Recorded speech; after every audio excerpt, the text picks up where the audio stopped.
بسم اللہ الرحمن الرحیم۔ تمام دیکھنے اور سننے والوں کو السلام علیکم۔ حضرت امام جعفر صادق علیہ السلام سے منقول ہے کہ حضرت ادریس علیہ السلام کی پیغمبری کی ابتدا یوں ہوئی کہ ان کے زمانے میں ایک ظالم بادشاہ تھا۔ ایک روز وہ سیر و تفریح کے لیے نکلا۔ اس کا گزر ایک سرسبز زمین پر سے ہوا جو اللہ تعالیٰ کی ایک خالص مومن کی تھی، جس نے دین باطل کو ترک کر کے اہل باطل سے بیزاری اور علیحدگی اختیار کر لی تھی۔ بادشاہ کو وہ زمین پسند آئی۔ وزیروں سے پوچھا یہ کس کی زمین ہے؟ انہوں نے بتایا کہ فلاں مومن کی ہے جو آپ کی رعایا میں سے ہے۔ بادشاہ نے اس کو بلوایا اور اس سے زمین کی خواہش کی۔ اس نے کہا میرے بال بچے تو اس سے زیادہ اس زمین کے محتاج ہیں۔ بادشاہ نے کہا اس زمین کی قیمت لے کر مجھے دے دو۔ اس نے کہا نہ میں فروخت کروں گا اور نہ ہی بلا قیمت دوں گا، اس کا ذکر ہی چھوڑ دو۔ بادشاہ کو غصہ آیا اور اس کے تیور بگڑ گئے۔ اسی حالت میں غضبناک اور متفکر واپس ہوا۔ اس کی ایک زوجہ ازارکا میں سے تھی جس کو وہ بہت چاہتا تھا اور اکثر اس سے مشورہ کیا کرتا تھا۔ جب وہ اپنے دربار میں بیٹھا تو اس عورت کو بلایا۔ اس عورت نے بادشاہ کو بہت غضبناک دیکھا۔ پوچھا ہے بادشاہ کون سا ایسا معاملہ ہوا ہے کہ آپ اس قدر غصے میں ہیں؟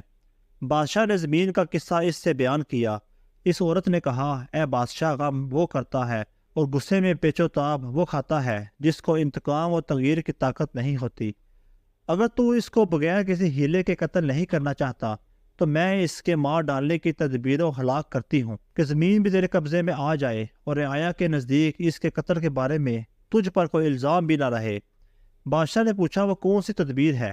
اس نے کہا کہ ہزارکا کی ایک جماعت اس کے پاس بھیجتی ہوں کہ اس کو پکڑ لائے اور تیرے سامنے گواہی دے کہ وہ تیرے دین سے پھر گیا ہے۔ اس طرح آپ اس کو قتل کر کے اس کی زمین پر قابض ہو سکتے ہیں۔ بادشاہ نے کہا اچھا ایسا ہی کرو۔ ازارکا میں سے کچھ اشخاص اس عورت کے دین پر تھے جو مومنین کا قتل حلال جانتے تھے۔ اس نے ان کو طلب کیا۔ انہوں نے بادشاہ کے سامنے گواہی دی کہ وہ بادشاہ کے دین سے منحرف ہو گیا ہے۔ یہ سن کر بادشاہ نے اس کو قتل کروا دیا اور اس کی زمین پر قابض ہو گیا۔ اس مومن کے قتل کی وجہ سے حق تعالیٰ غضبناک ہوا اور حضرت ادریس علیہ السلام کو وحی فرمائی جس کے الفاظ کچھ یوں ہیں تو نے اس مومن کے قتل پر اکتفا نہ کیا بلکہ اس کی زمین بھی وصل کر لی اور اس کے اہل و عیال کو محتاج و مجبور کر دیا۔ مجھے اپنے عزت و جلال کی قسم ہے کہ قیامت میں اس کے بدلے میں تو اس سے انتقام لوں گا اور دنیا میں تیری بادشاہی مٹا دوں گا، تیرے شہر کو برباد کر دوں گا اور تیری عزت کو ذلت میں تبدیل کر دوں گا اور تیری عورت کا گوشت کتوں کو کھلا دوں گا۔ کیا میرے صبر اور برداشت نے جو تیرے امتحان کا باعث تھا تجھ کو مغرور کر دیا ہے؟ حضرت ادریس علیہ السلام اس کے دربار میں پہنچے جب کہ وہ دربار میں بیٹھا ہوا تھا اور اس کے ارد گرد اس کے اصحاب بیٹھے ہوئے تھے۔ آپ نے اس سے فرمایا اے جبار، میں خدا کا رسول ہوں۔ پھر اسے اللہ تعالیٰ کا پیغام پہنچایا۔ اس نے کہا ادریس علیہ السلام میرے دربار سے نکل جاؤ، میرے ہاتھ سے اپنی جان نہ بچا سکو گے۔ پھر اس عورت کو بلایا اور ادریس علیہ السلام کی گفتگو بیان کی۔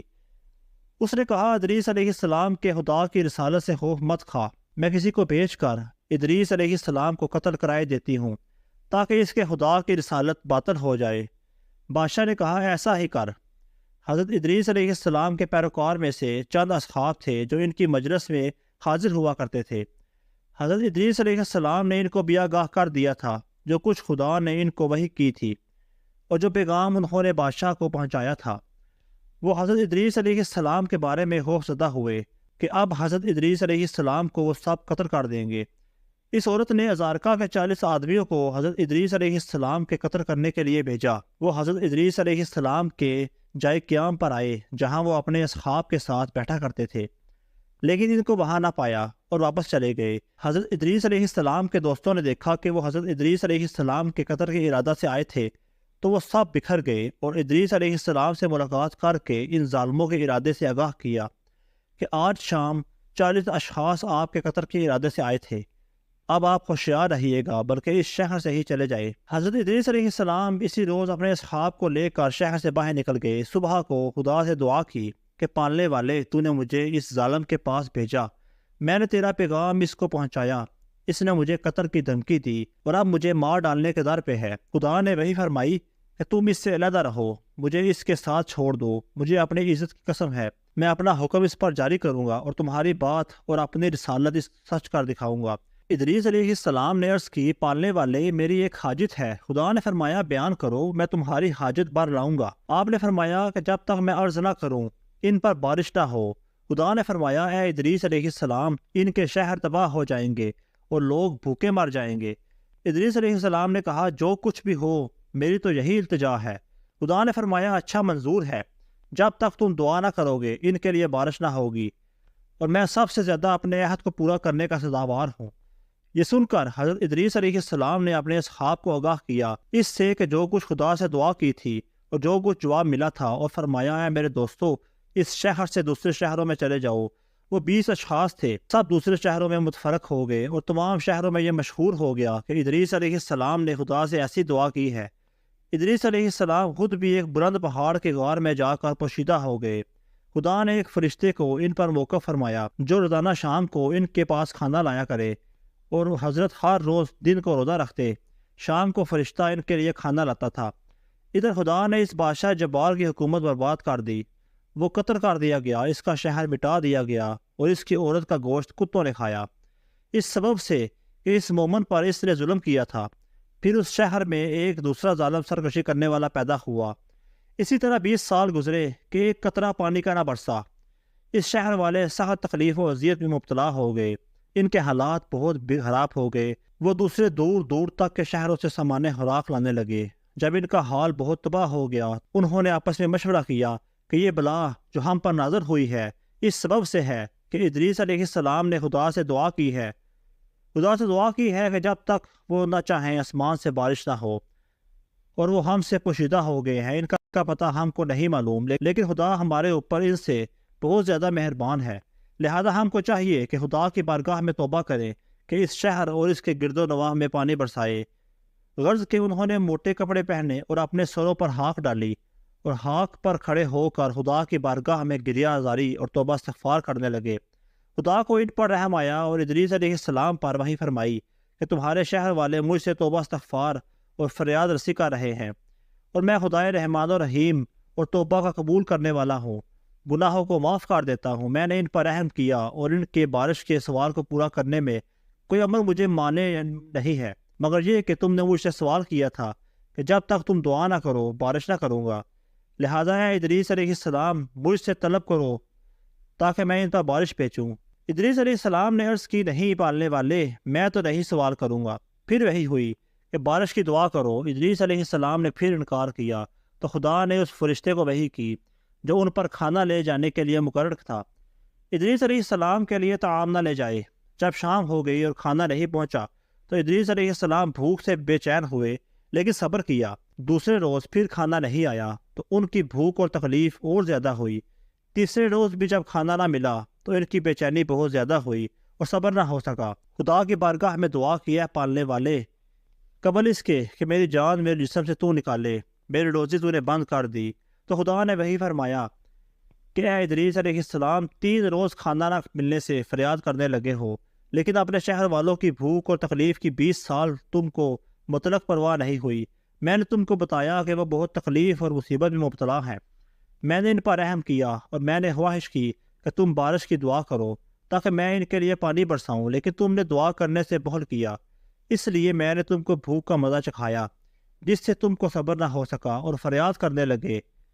اب اس غار سے باہر نکلو اور اپنی روزی تلاش کرو، میں نے تم کو تمہارے حال پر چھوڑ دیا، خود اپنی روزی کی فکر کرو۔ یہ سن کر حضرت ادریس علیہ السلام پہاڑ سے نیچے آئے تاکہ کہیں سے کچھ کھانے کو ملے، اور وہ کہ تکلیف دور ہو۔ شہر کے قریب پہنچے تو ایک گھر سے دھواں نکلتے ہوئے دیکھا۔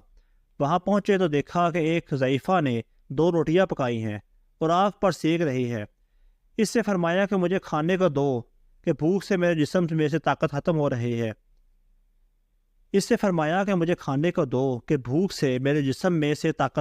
رہی ہے۔ اس عورت نے کہا، ہے بندہ خدا، ادریس علیہ السلام کی بددعا نے ہمارے پاس اتنا نہیں رہنے دیا کہ کسی اور کو کھلائے، اور قسم کھائی اور 2 روٹیوں کے سوا کچھ اور نہیں ہے، جاؤ اس شہر کے علاوہ کسی اور شہر میں روزی تلاش کرو۔ ادریس علیہ السلام نے کہا، اتنی روٹی تو دے دو کہ میں اپنی جان بچا لوں اور میرے پیروں میں چلنے کی طاقت آ جائے۔ اس نے کہا، یہی 2 روٹیاں ہیں، ایک میرے لیے اور ایک میرے بچے کے واسطے۔ اگر اپنی روٹی تم کو دے دوں تو خود بھوکی مرتی ہوں، اور اگر اپنے بچے کے حصے کی دے دوں تو وہ مر جائے گا، اور کچھ نہیں ہے جو تم کو دوں۔ ادریس علیہ السلام نے کہا تمہارا لڑکا چھوٹا ہے، اس کے لیے آدھی روٹی کافی ہوگی، آدھی میرے واسطے کافی ہے جس کے سبب زندہ رہ پاؤں گا۔ عورت نے اپنے حصہ کی روٹی کھا لی اور دوسری روٹی ادریس علیہ السلام اور لڑکے میں تقسیم کر دی۔ لڑکے نے جب دیکھا کہ ادریس علیہ السلام اس کے حصے کی روٹی میں سے کھا رہے ہیں تو رونے لگا اور اس قدر مضطرب ہوا کہ مر گیا۔ عورت بولی کہ اے شخص، تو نے میرے بیٹے کو مار ڈالا۔ حضرت ادریس علیہ السلام نے فرمایا گھبرا مت، میں اس کو خدا کے حکم سے زندہ کر دیتا ہوں۔ یہ کہہ کر لڑکے کے دونوں بازو اپنے دونوں ہاتھوں سے پکڑ کر بولے کہ اے روح جو اس فرزند کے جسم سے نکل چکی ہے، بحکم خدا پھر اس کے بدن میں واپس آ جا، میں ادریس علیہ السلام ہوں، خدا کا پیغمبر۔ وہ لڑکا فوراً زندہ ہو گیا۔ عورت نے جو یہ دیکھا تو بولی میں گواہی دیتی ہوں کہ آپ ادریس پیغمبر علیہ السلام ہیں، اور باہر نکل کر شور مچانے لگی کہ شہر والوں مبارک ہو، تکلیف و مصیبت سے نجات کی خوشخبری ہو کہ ادریس علیہ السلام تمہارے اس شہر میں آ گئے۔ ادریس علیہ السلام وہاں سے اس ظالم بادشاہ اول کے مقام پر پہنچے جو ایک ٹیلے پر تھا۔ پھر ان کے پاس شہر والوں کا ایک گروہ آیا اور کہا اے ادریس علیہ السلام، اس 20 سال میں آپ کو ہم پر رحم نہ آیا کہ ہم ایسی تکلیف و مصیبت میں مبتلا ہیں اور بھوکے مار رہے ہیں، لہذا دعا کیجئے کہ خدا بارش کر دے۔ ادریس علیہ السلام نے کہا اس وقت تک دعا نہ کروں گا جب تک یہ تمہارا بادشاہ اور تمہارے شہر والے ننگے پیر اور پیدل میرے پاس آ کر التجا نہ کرے۔ جب بادشاہ نے ادریس علیہ السلام کا یہ کلام سنا تو 40 آدمیوں کو انہیں گرفتار کرنے کے لیے بھیجا۔ جب ادریس علیہ السلام کے پاس پہنچے تو حضرت ادریس علیہ السلام نے ان پر تفرین کی اور وہ سب مر گئے۔ بادشاہ نے جب یہ سنا تو 500 آدمیوں کو ان کی گرفتاری کے لیے بھیجا۔ انہوں نے ادریس علیہ السلام سے آ کر کہا ہم اس لیے آئے ہیں کہ آپ کو بادشاہ کے پاس لے چلے۔ حضرت ادریس علیہ السلام نے فرمایا کہ ان 40 آدمیوں کو دیکھو جو تم سے پہلے مجھے لے جانے کے لیے آئے تھے، کس طرح مرے پڑے ہوئے ہیں۔ اگر تم لوگ واپس نہ جاؤ گے تو تمہارا بھی یہی حال ہوگا۔ انہوں نے کہا اے ادریس علیہ السلام، 20 سال سے ہم کو بھوک میں مبتلا کر رکھا ہے اور اب ہم پر تفرین کرتے ہو، تمہارے دل میں رحم نہیں ہے۔ ادریس علیہ السلام نے فرمایا میں اس جبار کے پاس نہیں جاؤں گا اور نہ بارش کی دعا کروں گا جب تک ہو تمہارے شہر والے پیادہ اور ننگے پیر میرے پاس نہ آئیں گے۔ یہ سن کر وہ لوگ بادشاہ کے پاس واپس گئے اور ادریس علیہ السلام کا قول بیان کیا اور التجا کی تو وہ اہل شہر کے ساتھ ادریس علیہ السلام کے پاس آیا اور سب نے کھڑے ہو کر عاجزی سے التجا کی کہ وہ خدا سے بارش کی دعا کرے۔ ادریس علیہ السلام نے منظور کیا اور خدا سے دعا کی۔ اسی وقت آسمان پر ابر آیا، بجلی چمکنے لگی اور بادل گرجنے لگے اور بارش شروع ہو گئی، اور اس حد تک پانی برسا کہ ان کو غرق ہونے کا گمان ہوا، اور جلد وہ سب اپنے اپنے گھروں کو واپس چلے گئے۔ امید کرتا ہوں آپ کو آج کی ویڈیو اچھی لگی ہوگی۔ اگر آپ کو ہماری ویڈیو اچھی لگی تو ویڈیو کو لائک کریں، اپنے دوستوں کے ساتھ شیئر بھی کریں۔ ملتے ہیں